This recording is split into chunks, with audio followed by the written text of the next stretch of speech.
Hello，我去年11月就开始咳嗽，咳不停。我看了医生，医生开给我 antibiotic， 过了几天是好了一点，但是过后就在咳嗽。然后我的五姨就介绍我的妈妈 PSL5， 然后喝了大概1个星期，就我的喉咙就开始好很多了，咳嗽也reduce了。我从去年开始就一直咳嗽，看了医生也好不到。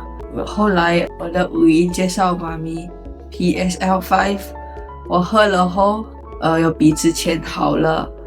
现在还是有喝，甚至会忘记喝，因为都感觉到好了呀。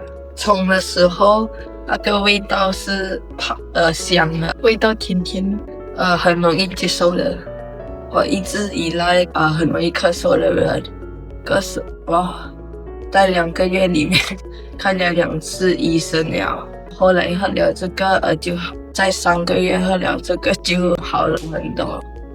如果你们咳嗽咳不停，尝试了很多配方的话，还是咳不好，我不妨你们尝试 PSL。